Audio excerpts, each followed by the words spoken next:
હવે આગળ વાત અસામાજિક તત્વોના આતંકની।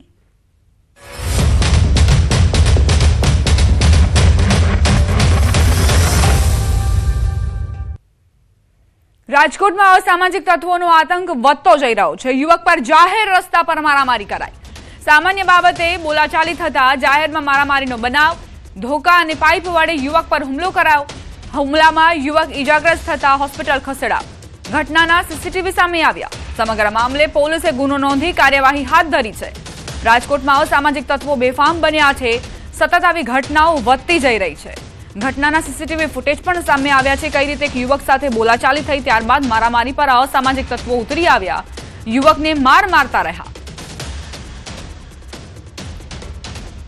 દાહોદના ગરબાડાના છરછોડામાં પ્રોહિબિશન રેડ દરમિયાન પોલીસ પર હુમલાની ઘટના। જેસાવાડા પોલીસ મથકની ટીમ પર મહિલા સહિત 6 ઈસમોએ હુમલો કરતા એએસઆઈ સિરાજ અબ્દુલ્લા શેખને સામાન્ય ઈજા પહોંચી છે। પોલીસે રેડ દરમિયાન 16,546ની કિંમતની વિદેશી દારૂની 51 બોટલ કબજે કરી। મુદ્દામાલ કબજે કર્યા બાદ પંચનામાની કાર્યવાહી દરમિયાન આરોપીઓએ પોલીસ સાથે ઝપાઝપી કરી। શર્ટનું કોલર ફાડી નાખ્યું અને જાનથી મારી નાખવાની ધમકી પણ આપી હોવાની ફરિયાદમાં ઉલ્લેખ કરાયો છે। આ મામલે મહિલા સહિત 6 આરોપીઓ સામે નામજોગ ગુનો નોંધીને પોલીસે આગળની કાયદેસરની કાર્યવાહી શરૂ કરી છે।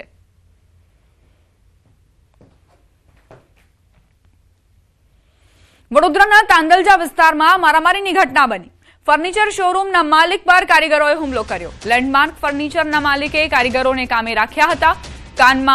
કામમાં ફિનિશિંગ ન હોવાથી રૂપિયા આપવા માટે બોલાચાલી થઈ હતી। કારીગરોએ લાકડા વડે માલિક પર હુમલો કરી તોડફોડ કરી।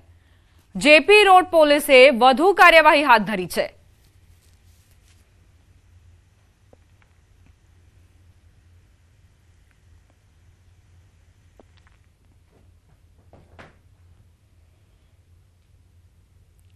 રાજ્યમાં પોલીસને પડકાર ફેંકતા લુખ્ખા તત્વો બેફામ બન્યા છે। રાજકોટ, આણંદ, દાહોદમાં લુખ્ખાઓનો આતંક જોવા મળી રહ્યો છે।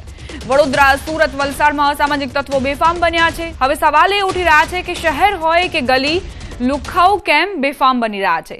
રાજકોટમાં વાહન ચલાવવાની બાબતે જાહેરમાં રસ્તા પર ધોકા લઈને મારામારી થાય છે। આણંદમાં લગ્ન પ્રસંગમાં ધીંગાણું થયું। આ તરફ વડોદરા, વલસાડમાં પણ અસામાજિક તત્વોનો આતંક યથાવત જોવા મળ્યો છે। દાહોદમાં પણ એ જ પ્રકારની સ્થિતિ। अलग अलग दृश्यों तमने दर्शावी रहा छीए, परंतु सामान्य नागरिको कई रीते असामाजिक तत्वोथी परेशान छे। आ दृश्यों तेनी साक्षी पूरी रहा छे।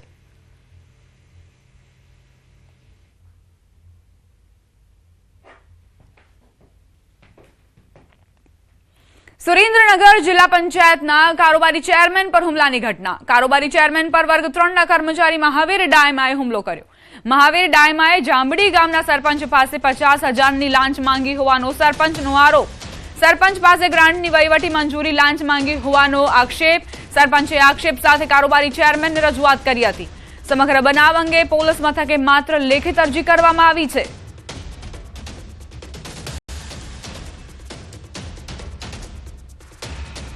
संवाददाता अक्षय जोड़ाई गया है વધુ જાણકારી સાથે। અક્ષય, શું ઘટનાક્રમ? जी ચોક્કસથી વાત કરવામાં આવે તો સુરેન્દ્રનગર જિલ્લા પંચાયત છે એ અવારનવાર વિવાદમાં આવી રહી છે, ત્યારે ફરી એક વિવાદ સામે આવ્યો છે, જેમાં જિલ્લા પંચાયતના કારોબારી ચેરમેન છે જસુભાઈ સોલંકી, તેમના પર વર્ગ 3ના કર્મચારી છે મહાવીર ડાયમા, તેમના द्वारा હુમલાનો પ્રયાસ કરવામાં આવ્યો હતો, તેમજ તેમને વિભત્સ ગાળો આપવામાં આવી હતી। સમગ્ર મામલે કારોબારી ચેરમેન દ્વારા અંતે જે છે એ ડિવિઝન પોલીસ મથકે માત્ર લેખિતમાં અરજી આપવામાં આવી છે। કોઈ પણ પ્રકારની ફરિયાદ દાખલ કરવામાં નથી આવી, પરંતુ ક્યાંક ને ક્યાંક જે જિલ્લા પંચાયતમાં મોટા પાયે ભ્રષ્ટાચાર થઈ રહ્યો છે, તેના લીધે જ આ બંને જે છે અધિકારી અને આગેવાન બંને વચ્ચે ક્યાંક ને ક્યાંક ચકમક જરી હોય તેવી હાલ શક્યતાઓ સેવાઈ રહી છે, અને બંને પક્ષો દ્વારા હાલ સમાધાન પણ કરી લેવામાં આવ્યું હોવાની ચર્ચાઓએ જોર પકડ્યું છે। જી આભાર અક્ષય, જાણકારી આપવા માટે।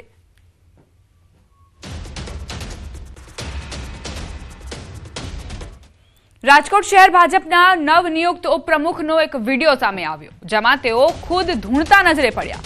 સોમાભાઈ ભાલિયાને ઉપપ્રમુખ તરીકેની જવાબદારી સોંપવામાં આવી છે। નિમણૂક બાદ તેમનો એક વિડીયો સોશિયલ મીડિયામાં વ્યાપક રીતે ચર્ચાનો વિષય બન્યો છે।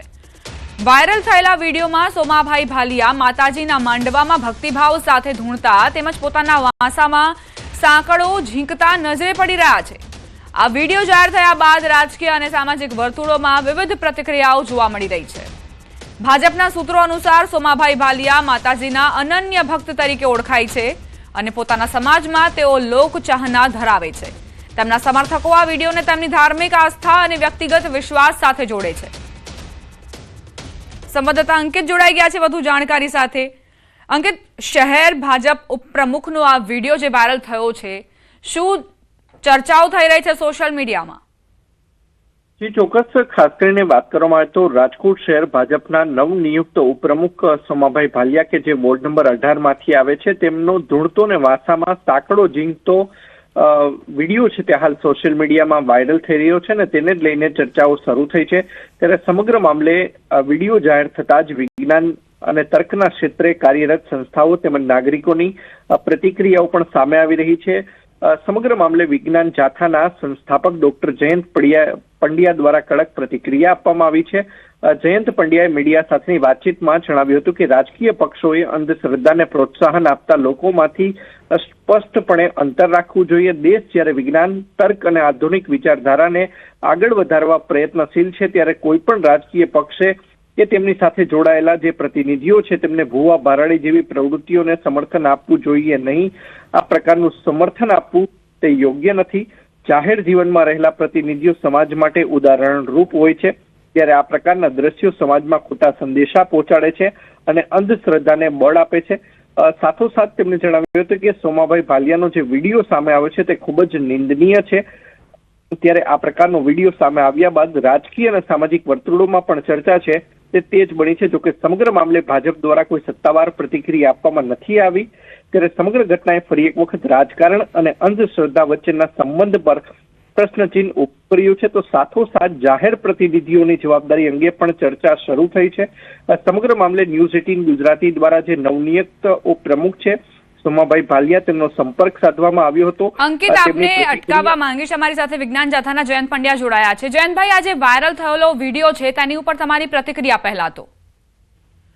એક તો પહેલી વસ્તુ છે કે કોંગ્રેસ, ભાજપ કે આપ કે કોઈ પણ રાજકીય પક્ષ હોય કે નવનિયુક્ત પદાધિકારી કે હોદ્દેદાર હોય અને ત્યારે જે પોતાના શરીર ઉપર સાંકળ મારે, ધૂણે, બાહ્ય આવું અંધશ્રદ્ધા પ્રેરક પ્રદર્શન કરે, એમની જાથા કડક શબ્દોમાં આલોચના સાથે નિંદા કરે છે. અંધશ્રદ્ધાથી માનવીને પાયમાલી અને બરબાદી જ મેળી છે. જ્યારે રાજકીય આગેવાન અને આવા પદ નિયુક્ત નવા હોદ્દેદાર હોય અને લોકોને હતાશા તરફ લઈ જાય ત્યારે જરૂર ખેદ અને દુઃખ થાય છે. વિજ્ઞાન જાથા બહુ સ્પષ્ટપણે માને છે કે કોઈ પણ રાજકીય પક્ષના આગેવાનો હોય તેને પોતાના નીતિ નિયમ ગાઈડલાઈન બનાવવી જોઈએ અને ધૂણવું એ માનસિક બીમારી છે અને અંધશ્રદ્ધાને પ્રોત્સાહન આપે છે. તો આવા કૃત્યોથી હોદ્દેદારોએ કે જનસમાજ કે કાર્યકરે રાજકીય પક્ષોને દૂર રહેવું જોઈએ એવું વિજ્ઞાન જાથા બહુ સ્પષ્ટપણે માને છે. આભાર જયંતભાઈ અમારી સાથે વાતચીત કરવા માટે. તો શહેર ઉપપ્રમુખ સોમાભાઈ ભાલિયા ધૂણતા દેખાયા, જેનો આ વાયરલ થયેલો વિડીયો સોશિયલ મીડિયામાં અત્યારે ચર્ચાનો વિષય બન્યો છે. રાજકીય આગેવાનો હોય અને તેમનો આ રીતનો વિડીયો વાયરલ થાય તો સવાલ ઉઠવાના જ છે. કારણ કે તમારું પદ જુઓ, તમને જોઈને ઘણા લોકો પ્રેરણા લેતા હોય છે, એટલે તેઓ પણ અંધશ્રદ્ધાના ખપ્પરમાં ધકેલાઈ જશે આ વિડીયો જોઈને. આ પહેલા ભાજપના વરિષ્ઠ નેતા અને પૂર્વ મંત્રી અરવિંદ રૈયાણીના માતાજીના માંડવામાં ધૂણતા દ્રશ્યો સોશિયલ મીડિયામાં સામે આવ્યા હતા. એ સમય પણ ચર્ચા જાગી હતી અને હવે વધુ એક વખત આ જ પ્રકારનો વિડીયો વાયરલ થયો છે સોમાભાઈનો, જેઓ શહેર ભાજપના ઉપપ્રમુખ છે. તેમના નીચે ઘણા બધા કાર્યકર્તાઓ પ્રેરણા લેતા હશે કે કઈ રીતે પાર્ટીને આગળ લઈ જવું, કઈ રીતે રાજનીતિમાં આગળ જવું, પરંતુ અહીં અંધશ્રદ્ધાના આ ખેલમાં તેઓ વધુ હવા આપી રહ્યા છે અને પોતાના જે સમર્થકો છે કદાચ તેમને પણ આ જ બધું શીખવાડશે.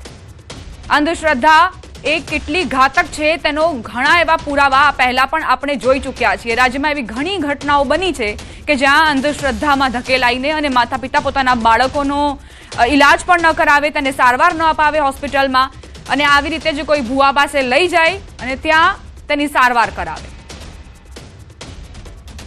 સોમાભાઈએ પ્રતિક્રિયા આપી છે, તેને પણ સાંભળીશું કે આખરે તેમણે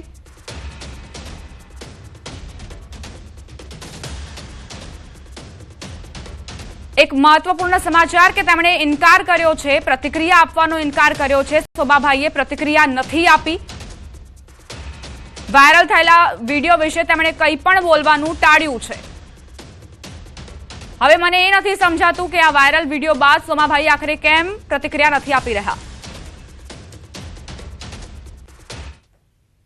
સુરત શહેરમાં જહાંગીરપુરાથી ડભોલી વચ્ચે આવેલ તાપી નદી પરનો મહત્વનો રિવર બ્રિજ આજથી બંધ રહેશે.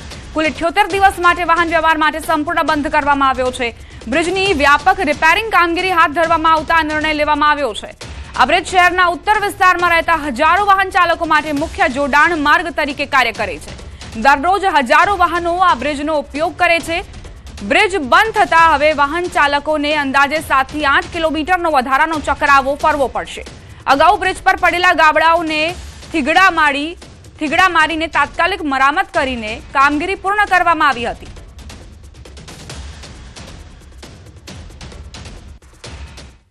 બ્રિજ સિટી તરીકે ઓળખાતા સુરતના વધુ એક બ્રિજને રિપેરિંગમાં જરૂર હોવાનો રિપોર્ટ આવ્યો હતો અને આ રિપોર્ટ બાદ સુરતના રાંદેરથી ડભોલીને જોડતો આ જહાંગીરપુરાનો બ્રિજ છે આજથી 78 દિવસ માટે બંધ કરવાના આદેશ કરવામાં આવ્યા છે. પણ દ્રશ્ય જોઈ શકાય છે, મહાનગરપાલિકાએ બ્રિજ પર પડેલા ગાબડા ચોમાસા સમયે પૂર્યા હતા અને હવે બ્રિજનું રિપેરિંગ માટેનો આદેશ કર્યો છે. પણ આજથી આ બ્રિજ 78 દિવસ માટે બંધ કરવાના હતા, જેને લઈને બ્રિજ પરથી પસાર થતા લાખો લોકોને 7 થી 8 કિલોમીટર ફરવું પડે તે પ્રકારની સ્થિતિ ઊભી થઈ હતી. પણ કહી શકાય કે દીવાતળે અંધારા જેવી સ્થિતિ મહાનગરપાલિકાની છે. આજથી જે બ્રિજ બંધ કરીને રિપેરિંગ કામ શરૂ કરવાનું તો તેની જગ્યા પર બ્રિજ ચાલુ જોવા મળી રહ્યો છે અને રિપેરિંગનો સામાન હજુ બ્રિજ ઉપર પહોંચ્યો નથી. એટલે કે મહાનગરપાલિકા આગામી દિવસમાં ચૂંટણી આવી રહી છે, તેને લઈને વિકાસની વાતો સાથે અનેક જાહેરાતો કરે છે, પણ કામના નામે મીંડું જોવા મળી રહ્યું છે. ત્યારે કહી શકાય કે બ્રિજ સિટીના બ્રિજને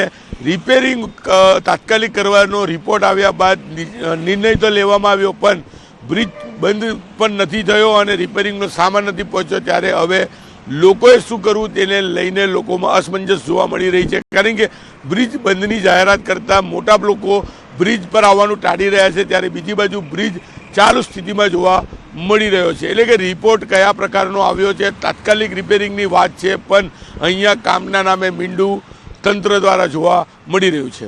કેમેરામેન જીગર ગુગલ સાથે કીર્તેશ પટેલ, ન્યૂઝ 18 ગુજરાતી, સુરત.